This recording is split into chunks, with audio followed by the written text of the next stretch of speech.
नमस्कार। खबरों के इस बुलेटिन में तुहाडा स्वागत है। मैं हाँ जसप्रीत सिंह। पहला पेश ने चोणवीआं खबरां। राष्ट्रपति द्रौपदी मुर्मू ने मनुखी अधिकार दिवस ते न्याय की धारणा के विस्तार की लोड़ ते दिता जोर।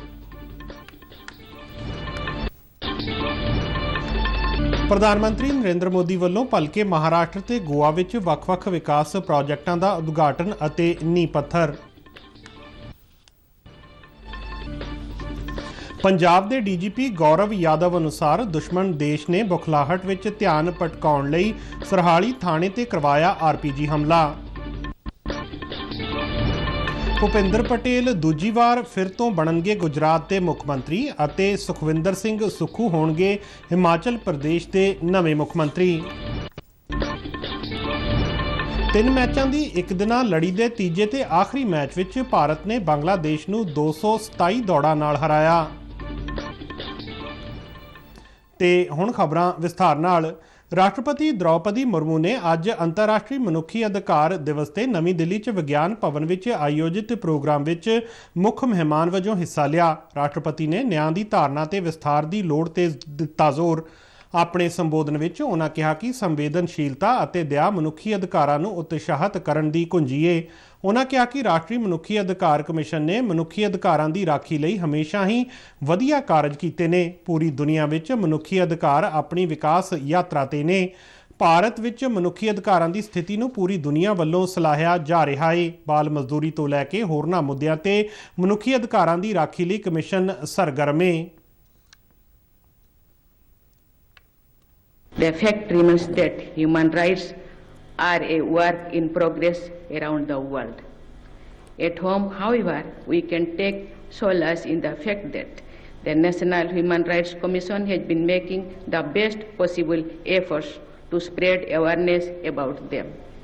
Now, in its 30th year, the NHRC has done a commendable job of protecting as well as promoting human rights. इस तो इलावा राष्ट्रपति ने वातावरण के डिगदे म्यार ते चिंता प्रगट की। उन्हां कहा कि सानू अपने आप नूं जींदा रखण लई कुदरत की राखी करनी चाहिदी है। Over the past few years, the world has suffered from a high number of natural disasters caused by unusual weather patterns. Climate change is knocking on the doors.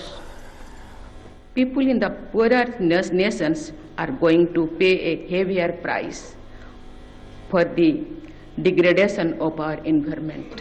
We must rather relearn to treat nature with dignity. प्रधानमंत्री नरेंद्र मोदी ने मनुखी अधिकार दिवस ते राष्ट्रीय मनुखी अधिकार commission नाल एक संदेश साझा किया है। अपने इस संदेश विच प्रधानमंत्री ने इस साल दे मनुखी अधिकार दिवस के थीम नूं बहुत सार्थक अते सही ठहराया। प्रधानमंत्री ने कहा कि वो भारतीय दर्शन अते सभ्याचार समेत जीवन के हर रूप के सन्मान के समर्थक रहे ने। उन्होंने कहा कि सरकार एक समावेशी अते न्याय संगत समाज के निर्माण की दिशा विच लगातार काम कर रही है। प्रधानमंत्री मोदी ने कहा कि सरकार औरतां, दिव्यांगजनां, ट्रांसजेंडर व्यक्तियां, समाज हाशिए वाले वर्गां जां होरनां कमज़ोर तबकिਆਂ ਦੇ ਲਈ ਨਿਰਪੱਖਤਾ, ਨਿਆਂ ਅਤੇ ਸਸ਼ਕਤੀਕਰਨ ਯਕੀਨੀ ਕਰਨ ਲਈ ਸਰਗਰਮ ਅਤੇ ਸੁਹਿਰਦ ਰਹੀ ਹੈ। प्रधानमंत्री ने G20 भारत ਲਈ ਅਧਿਕਾਰਾਂ ਅਤੇ ਸਾਰਿਆਂ ਲਈ ਸਨਮਾਨ ਦੀਆਂ ਕਦਰਾਂ ਕੀਮਤਾਂ ਪ੍ਰਦਰਸ਼ਿਤ ਕਰਨ ਦਾ ਮੌਕਾ ਦੱਸਿਆ। प्रधानमंत्री नरेंद्र मोदी भलके महाराष्ट्र ते गोवा का दौरा कर रहे ने। प्रधानमंत्री नागपुर तो बिलासपुर विचाले चलन वाली वंदे भारत एक्सप्रैस गड्डी नूं हरी झंडी दिखा के रवाना करनगे अते नागपुर मैट्रो के पहले पड़ाव नूं भी राष्ट्र नूं समर्पित करनगे।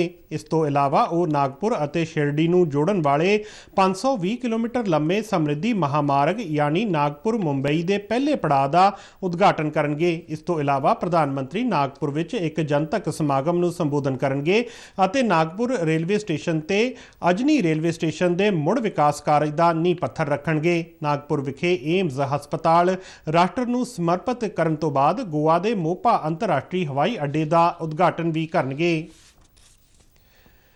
इस दौरान प्रधानमंत्री नरेंद्र मोदी कल 3 राष्ट्रीय आयुष संस्थानों का उद्घाटन भी करेंगे। इस संस्थान ने सर्व भारतीय आयुर्वेद संस्थान गोवा, राष्ट्रीय यूनानी चिकित्सा संस्थान गाजियाबाद और राष्ट्रीय होम्योपैथी संस्थान दिल्ली। ਸਰਕਾਰ ਦਾ ਮਕਸਦ ਦੇਸ਼ ਵਿੱਚ ਰਵਾਇਤੀ ਇਲਾਜ ਪ੍ਰਣਾਲੀ ਨੂੰ ਉਤਸ਼ਾਹਿਤ ਕਰਨਾ ਅਤੇ ਆਮ ਲੋਕਾਂ ਤੱਕ ਇਲਾਜ ਦੀ ਪਹੁੰਚ ਨੂੰ ਯਕੀਨੀ ਬਣਾਉਣਾ ਹੈ। ਇਹ ਤਿੰਨੋਂ ਸੰਸਥਾਨ 970 ਕਰੋੜ ਰੁਪਏ ਦੀ ਲਾਗਤ ਨਾਲ ਵਿਕਸਿਤ ਕੀਤੇ ਗਏ ਨੇ। ਇਹਨਾਂ ਸੰਸਥਾਨਾਂ ਦੀ ਸਥਾਪਨਾ ਨਾਲ ਆਯੁਰਵੇਦ, ਹੋਮਿਓਪੈਥੀ ਅਤੇ ਯੂਨਾਨੀ ਵਿੱਚ UG, PG ਅਤੇ ਡਾਕਟਰੀ ਕਰਨ ਦੇ ਇੱਛੁਕ ਵਿਦਿਆਰਥੀਆਂ ਲਈ 400 ਵਾਧੂ ਸੀਟਾਂ ਸਿਰਜਿਤ ਹੋਣਗੀਆਂ। ਇਸ ਦੌਰਾਨ ਪ੍ਰਧਾਨ ਮੰਤਰੀ 9ਵੇਂ ਵਿਸ਼ਵ ਆਯੁਰਵੇਦ ਕਾਂਗਰਸ ਅਤੇ ਆਰੋਗਿਆ ਪ੍ਰਦਰਸ਼ਨੀ 2022 ਦੇ ਸਮਾਪਤੀ ਸਮਾਗਮ ਨੂੰ ਵੀ ਸੰਬੋਧਨ ਕਰਨਗੇ। ਪੰਜਾਬ ਦੇ DGP ਗੌਰਵ ਯਾਦਵ ਨੇ ਕਿਹਾ ਹੈ ਕਿ ਇਸ ਵਾਰੇ ਤਕਰੀਬਨ 200 ਡਰੋਨ ਕ੍ਰਾਸਿੰਗ ਹੋ ਚੁੱਕੀ ਹੈ। ਸਰਾਲੀ ਵਿੱਚ ਘਟਨਾ ਵਾਲੀ ਥਾਂ ਦਾ ਦੌਰਾ ਕਰਨ ਮਗਰੋਂ ਪੱਤਰਕਾਰਾਂ ਨਾਲ ਗੱਲਬਾਤ ਕਰਦਿਆਂ ਉਹਨਾਂ ਕਿਹਾ ਕਿ ਪਿਛਲੇ 1 ਮਹੀਨੇ ਵਿੱਚ ਕਈ ਡਰੋਨਾਂ ਨੂੰ ਰੋਕਿਆ ਗਿਆ ਹੈ। ਹੈਰੋਇਨ ਅਤੇ ਹਥਿਆਰ ਵੀ ਜ਼ਬਤ ਕੀਤੇ ਗਏ। ਉਹਨਾਂ ਕਿਹਾ ਕਿ ਦੁਸ਼ਮਣ ਦੇਸ਼ ਬੁਖਲਾਇਆ ਹੋਇਆ ਹੈ ਅਤੇ ਧਿਆਨ ਹਟਾਉਣ ਲਈ ਰਾਤ ਵੇਲੇ ਬੁਜ਼ਦਿਲੀ ਪੂਰਨ ਹਮਲੇ ਕਰ ਰਿਹਾ ਹੈ। DGP ਨੇ ਦੱਸਿਆ ਕਿ ਇਹ ਮਿਲਟਰੀ ਹਥਿਆਰ ਸੀ ਅਤੇ ਬਾਰਡਰ ਪਾਰੋਂ ਲਿਆਂਦਾ ਗਿਆ ਸੀ।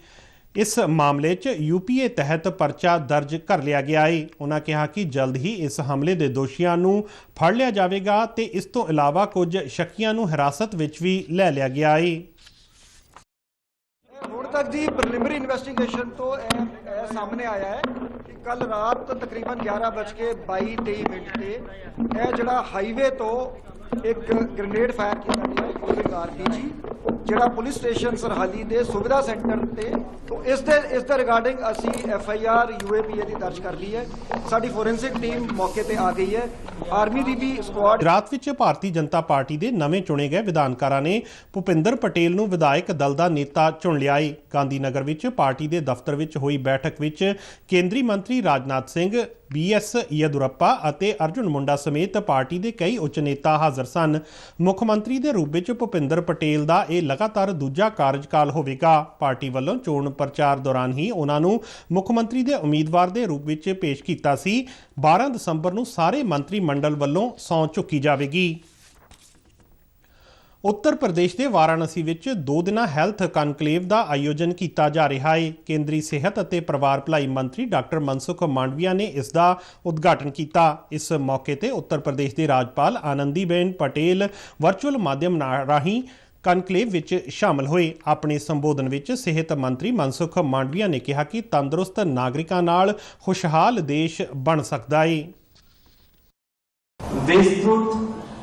विचार विमर्श करके आने वाले दिनों में हमारे देश में हम हेल्थ को कैसे एक्सेसिबल करें, हेल्थ को कैसे अफोर्डेबल करें और हेल्थ को कैसे यूनिवर्सल करें, उस दिशा में गहरा चिंतन और मनन करेंगे। एक ऐसा उपक्रम है जो एक नया भारत का दिशा निर्देश भी है।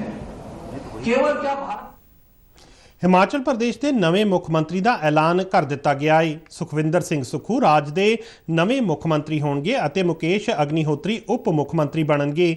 ਕਾਂਗਰਸ ਵਿਧਾਇਕ ਦਲ ਦੀ ਅੱਜ ਸ਼ਾਮ ਸ਼ਿਮਲਾ ਵਿੱਚ ਬੈਠਕ ਹੋਈ, ਜਿਸ ਮਗਰੋਂ ਇਹਨਾਂ ਦੇ ਨਾਵਾਂ ਦਾ ਐਲਾਨ ਕੀਤਾ ਗਿਆ। ਹਿਮਾਚਲ ਪ੍ਰਦੇਸ਼ ਵਿੱਚ ਹਾਲ ਹੀ ਵਿੱਚ ਹੋਈਆਂ ਚੋਣਾਂ ਦੌਰਾਨ ਕਾਂਗਰਸ ਨੂੰ ਜਿੱਤ ਪ੍ਰਾਪਤ ਹੋਈ ਸੀ। ਹਿਮਾਚਲ ਪ੍ਰਦੇਸ਼ ਵਿਧਾਨਕਾਰ ਦਲ ਦੀ ਪਹਿਲਾਂ ਹੋਈ ਬੈਠਕ ਦੌਰਾਨ ਮੁੱਖ ਮੰਤਰੀ ਦੀ ਚੋਣ ਸੰਬੰਧੀ ਫੈਸਲੇ ਦੀ ਜ਼ਿੰਮੇਵਾਰੀ ਹਾਈ ਕਮਾਨ ਤੇ ਛੱਡ ਦਿੱਤੀ ਗਈ ਸੀ।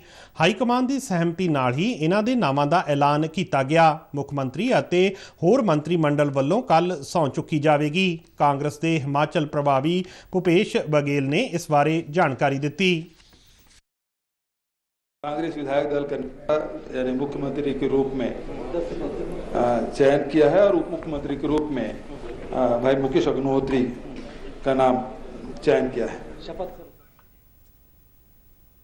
ਦੇਸ਼ ਵਿੱਚ ਸਿੱਖਿਆ ਪ੍ਰਣਾਲੀ ਵਿੱਚ ਸੁਧਾਰ ਦੇ ਨਾਲ ਨੌਜਵਾਨਾਂ ਨੂੰ ਮਿਆਰੀ ਸਿੱਖਿਆ ਦੇਣ ਦੀ ਸੋਚ ਨੂੰ ਲੈ ਕੇ ਦਿੱਲੀ ਵਿੱਚ 5ਵੀਂ FICCI Arise school Arise education conference 2022 ਦਾ ਆਯੋਜਨ ਕੀਤਾ ਗਿਆ।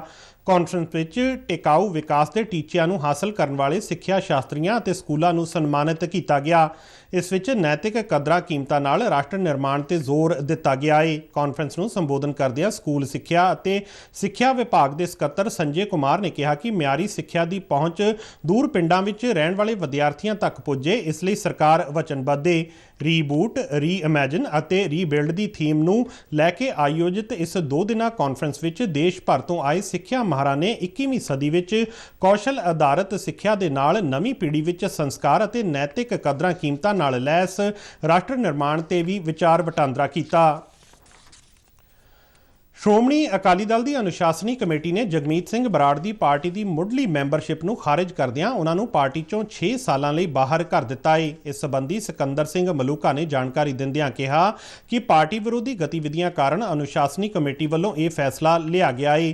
उन्होंने कहा कि श्रोमणी अकाली दल विच किसी नूं भी दराड़ पैदा करन दी इजाजत नहीं दिती जावेगी, जबकि पंजाब की सेवा करन दे इच्छुक व्यक्ति का अकाली दल विच निघा स्वागत किया जावेगा। पंजाब पेंशनर्स वैलफेयर एसोसीएशन जिला जलंधर इकाई का 13वां सालाना समागम अज विरसा विहार विखे मनाया गया। एसोसीएशन के प्रधान प्यारा सिंह ने पेंशनर्स डे की महत्ता बारे बोलदिआं कहा कि 17 दसंबर 1982 नूं सुप्रीम कोर्ट के फैसले अनुसार पेंशन एक हक है, मुआवजा नहीं। इसलिए पेंशनर्स डे बाकी कौमी समाजिक ਅਤੇ ਸੱਭਿਆਚਾਰਕ महत्ता वाले दिनां वांगू मनाउणा चाहीदा है। पंजाब नैशनल बैंक लुधियाना के चीफ मैनेजर पंकज मोहन ਅਤੇ ਜ਼ਿਲ੍ਹਾ खजाना अधिकारी निधि ने बैंकां ਅਤੇ होरनां विभागां ਵੱਲੋਂ ਪੈਨਸ਼ਨ ਧਾਰਕਾਂ ਲਈ ਮੁਹੱਈਆ ਕਰਵਾਈਆਂ ਜਾਂਦੀਆਂ ਸਹੂਲਤਾਂ ਬਾਰੇ ਵਿਸਥਾਰਪੂਰਵਕ ਜਾਣਕਾਰੀ ਦਿੱਤੀ। ਸਮਾਗਮ ਦੇ ਮੁੱਖ ਮਹਿਮਾਨ डिप्टी कमिश्नर जसप्रीत सिंह ने बाकी ਮਹਿਮਾਨਾਂ ਨਾਲ ਜਲੰਧਰ ਜ਼ਿਲ੍ਹੇ ਦੇ 80 ਸਾਲ ਅਤੇ ਉਸ ਤੋਂ ਵੱਧ ਉਮਰ ਵਾਲੇ 35 ਪੈਨਸ਼ਨਰਜ਼ ਨੂੰ ਸਨਮਾਨਿਤ ਕੀਤਾ। पंजाब सरकार वालों राज विच नौजवानों को उत्साहित करने लई शहीद भगत सिंह युवा अवार्ड मुड़ शुरू किया गया है। खेडां, युवा मामलिਆਂ ਅਤੇ ਉਚੇਰੀ ਸਿੱਖਿਆ बारे मंत्री गुरमीत सिंह मीतहेर ने पंजाबी यूनीवर्सिटी पटियाला विखे राज पद्धरी अंतर यूनीवर्सिटी युवक मेले का उद्घाटन करन मौके इस बारे जानकारी दी। उन्हां वख-वख खेत्रां विच शलाघायोग ਅਤੇ बहादरी दे काम करन वाले नौजवानों को इस अवार्ड लई ऑनलाइन अपलाई करन दा सੱਦਾ दिता। युवक मेले विच हिस्सा लै रहे बच्चों की शलाघा करदिआं मीतहेर ने कहा कि यह युवक मेला नौजवानों विच आत्म विश्वास पैदा करता है। इस अंतर यूनीवर्सिटी युवक मेले विच 39 वनगियां के मुकाबलिਆਂ विच राज दीआं 13 यूनीवर्सिटियां तो 1200 तो वध विद्यार्थी हिस्सा लै रहे ने। भारती सेना अकैडमी देहरादून विच अज पासिंग आउट परेड आयोजित की गई। 30 विदेशी कैडेटां समेत कुल 344 कैडेट्स नूं सेना विच अधिकारी के तौर पर कमिशन दिता गया। 1932 विच स्थापना के बाद तो भारती सैनिक अकादमी तो 84,135 भारती और 35 मित्र देशों के 2,813 विदेशी कैडेट्स नूं सिखलाई दे के सेना विच अधिकारी के तौर पर शामिल किया गया है। इस दौरान बिहार के गया स्थित अधिकारी सिखलाई अकैडमी विच 22वीं पासिंग आउट परेड का आयोजन किया गया। अज देश नूं इस अकैडमी तो 69 नवे फौजी अधिकारी मिलणगे। इस दे नाल ही टैक्नीकल एंट्री के कोर्स के 61 जेंटलमैन कैडेट अज अधिकारी बनणगे। इस तो इलावा 49वें स्पैशल कमिशन ऑफिसर कोर्स तो 8 जेंटलमैन कैडेट नूं भी अधिकारी का अहुदा मिलेगा। इस दे नाल ही खबरां दा ये बुलेटिन खत्म होया। इजाजत दिओ, नमस्कार।